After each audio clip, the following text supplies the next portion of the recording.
Indonesia's economy grew by more than 5% every year over the last decade. And I'm confident that this year our growth will be higher. Our inflation remains at around 2%.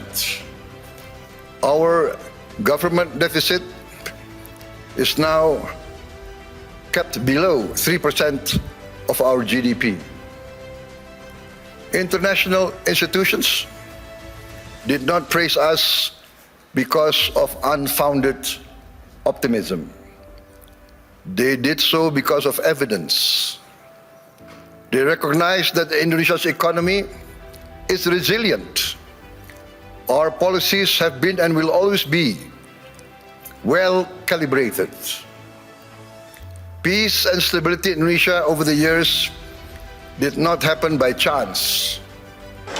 Saya kira ini kesempatan bersejarah. Ini kesempatan bersejarah. Ini benar-benar peluang untuk mencapai perdamaian di Gaza.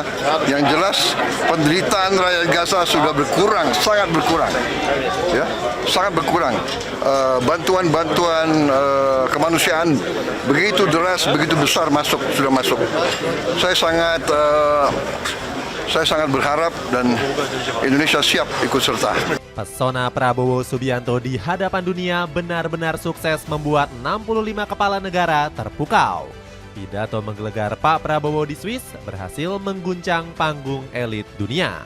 Pidato ini bukan sekedar penyampaian visi misi, melainkan juga menentukan masa depan bangsa Indonesia.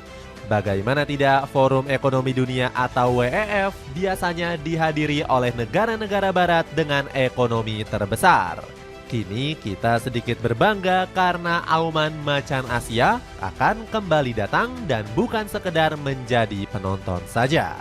Dalam kesempatan ini, Indonesia juga menghadiri pertemuan khusus dengan Presiden Donald Trump. Hasilnya, negeri Nusantara sepakat menandatangani BOP Charter yang bisa membuka peluang perdamaian di Gaza. Cetak Gol coba merangkum peran besar Indonesia dalam menangani permasalahan ekonomi dan perdamaian di saat dunia sedang gonjang-ganjing konflik sebagai berikut. Pidato menggelegar di Forum Ekonomi Dunia.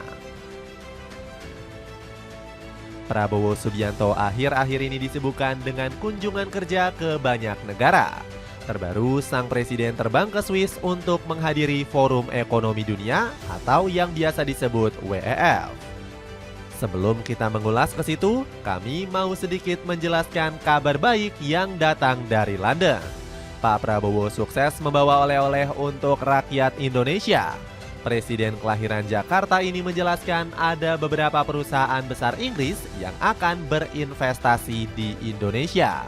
Nilainya nggak main-main, yakni mencapai 90 triliun rupiah. Ini menjadi bukti kepercayaan dunia terhadap Indonesia. Ekonomi negeri Nusantara sendiri bisa dikatakan stabil. Nampaknya para investor benua biru banyak yang percaya untuk menanam sahamnya. Kami membawa oleh-oleh nyata untuk rakyat Indonesia. 90 triliun rupiah bukan sekedar angka di atas kertas, tapi lapangan kerja untuk jutaan anak bangsa, tegas Prabowo. Nantinya uang 90 triliun tersebut mengalir ke sektor-sektor vital yang menyangkut hajat banyak orang. Pak Prabowo pun diterima dengan baik oleh Raja Charles III layaknya saudara jauh. Setelah mendapatkan cuan besar dari London, Prabowo langsung melanjutkan petualangannya di Eropa. Kota Davos di Swiss sudah menunggu kehadiran Presiden Republik Indonesia ini. Pesawat kepresidenan Pak Prabowo Subianto melesat mulus melaju pegunungan salju di Swiss.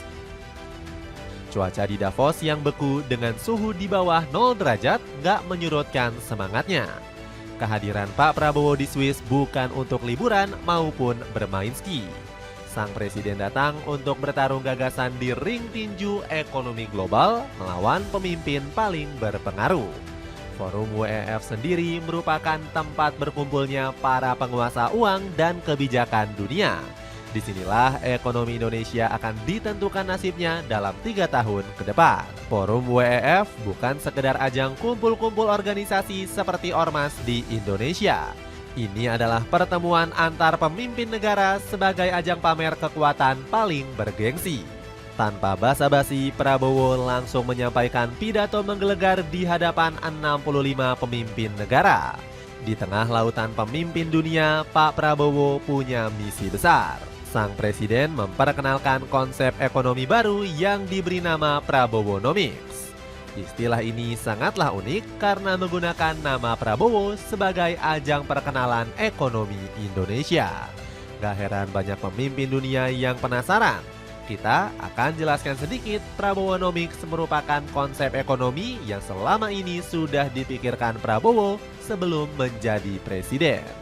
Teddy Indrawijaya mengatakan program ini bersifat strategis untuk dijalankan dalam 1 tahun ke depan. Prabowonomics adalah konsep-konsep ekonomi yang beliau sudah pikirkan dan sudah beliau terapkan selama beliau sebelum menjadi presiden dan sejak menjadi presiden hingga sekarang, kata Sekretaris Kabinet ini. Benar saja, konsep ini sukses membuat banyak negara terpukau. Pidato menggelegar yang disampaikan oleh Pak Prabowo berhasil menghipnotis para pemimpin dunia. Kita akan mengulas sedikit bagaimana Pak Prabowo membanggakan rakyat Indonesia.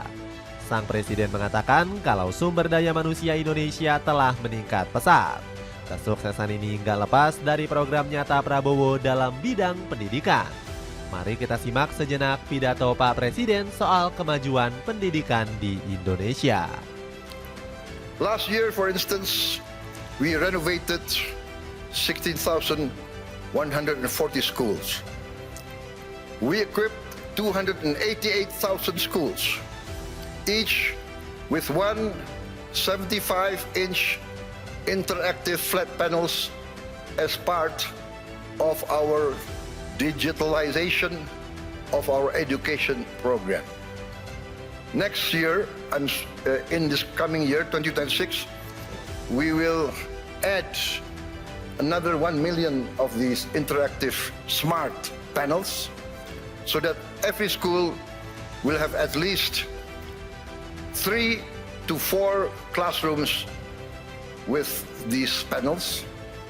And we hope within 3 years, all the schools of Indonesia will have at least 6 classrooms with digital interactive. Misi besar memajukan ekonomi Indonesia.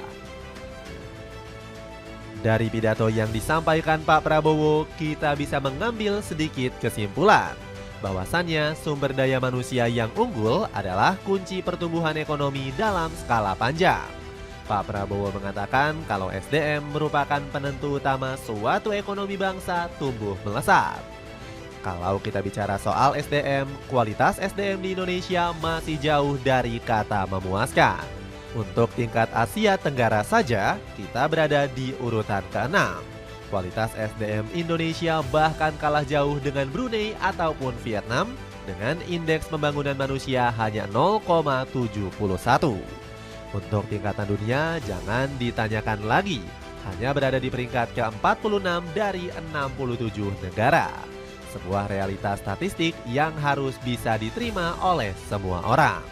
Dari statistik tersebut, apakah bisa disimpulkan bahwa SDM kita mayoritas diisi orang-orang bodoh?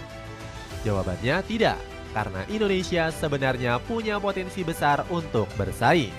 Banyak rakyat Indonesia yang berprestasi dan menciptakan banyak sekali penemuan. Inilah yang akan dirangkul Pak Prabowo untuk membangun SDM yang akan berdampak ke ekonomi. Dalam pidatonya di WEF, Prabowo menyinggung pembangunan SDM lewat pendidikan. Kita tentunya sudah tahu bahwa sang presiden banyak sekali memberikan fasilitas. Mulai dari pembangunan 500 sekolah rakyat, merenovasi 22.000 sekolah rusak, sampai pembagian smartboard ke sekolah. Gak cuma itu, Prabowo juga sudah memberikan pelatihan untuk guru.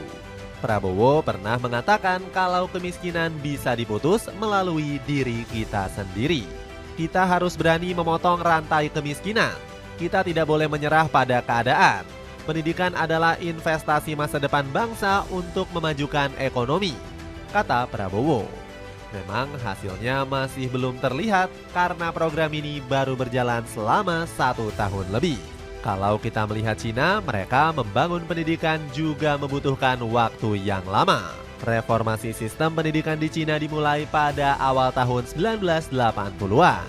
Program yang diusung Deng Xiaoping ini memfokuskan semua rakyat untuk bersekolah, baik itu rakyat miskin sekalipun. Hasilnya pendidikan di Tiongkok menjadi salah satu yang termaju di dunia. Dampaknya ekonomi tirai bambu juga mampu bersaing dengan jajaran negara raksasa seperti Amerika dan Inggris. Dapatkan sendal anti-slip dari Muzi yang kini turun harga menjadi Rp36.000. Buruan check out sekarang. Memimpin pasukan perdamaian di jalur Gaza. Tak hanya fokus membangun ekonomi, Indonesia juga ingin dunia berdamai tanpa peperangan. Seperti yang kita tahu, geopolitik saat ini sedang gonjang-ganjing hebat. Namun, pemimpin dunia saat ini sudah sadar kalau perdamaian benar-benar penting untuk keberlangsungan umat manusia. Dalam agenda di Davos, Prabowo juga diundang langsung oleh Donald Trump. Presiden Amerika Serikat ini membentuk aliansi perdamaian dengan mengundang Indonesia. Kita sedikit berbangga karena tanah air jadi satu-satunya negara ASEAN yang menjadi perwakilan. Dalam pidatonya, Prabowo menegaskan kesiapan Indonesia berperan aktif dalam perdamaian di Gaza. Sang presiden telah menandatangani BOP Charter bersama para pemimpin dunia. Keterlibatan Indonesia dalam BOP sekaligus menjadi momentum yang bersejarah. Rakyat Indonesia yang selama ini mendukung Palestina benar-benar bisa sedikit bernapas lega. Pasalnya, sebentar lagi Gaza akan damai dan terbebas dari kengkangan Israel. Saya kira ini kesempatan bersejarah. Ini benar-benar peluang untuk mencapai perdamaian di Gaza, tegas Pak Prabowo. Enggak hanya Prabowo, para pemimpin dunia lainnya juga menyampaikan perkembangan positif di wilayah konflik Gaza. Mereka sepakat kalau penderitaan rakyat Gaza akan hilang. Yang jelas penderitaan rakyat Gaza sudah berkurang. Bantuan-bantuan kemanusiaan mengalir deras. Saya harap Indonesia siap ikut serta, tambah Pak Prabowo. Jika ini benar, maka niat Israel menguasai Gaza akan digagalkan oleh sekutunya sendiri. Bagaimana tidak, Donald Trump menyebut BOP sebagai momentum perdamaian untuk kedua negara. Semua orang di ruangan ini adalah bintang. Ada alasan mengapa kalian di sini dan kalian semua adalah bintang. Kalian adalah orang-orang terbesar, orang-orang terpenting di dunia, orang-orang paling berpengaruh di dunia. Dan ketika kalian menggunakan kejeniusan yang sangat luar biasa dan penuh inspirasi itu, ketika kalian menggunakannya untuk perdamaian, kata Presiden Trump. Pengen sepatu sneakers yang sekaligus bisa dipakai jogging? Cobain sepatu dari Keeping, cek linknya di bawah ini. Itulah ulasan peran besar Indonesia dalam menangani masalah ekonomi dan perdamaian di saat dunia sedang gonjang-ganjing. Bagaimana pendapatmu? Akankah dengan ini ekonomi Indonesia bisa melejit dan perdamaian dunia akan terlaksana? Coba tulis pendapatmu di kolom komentar di bawah ini.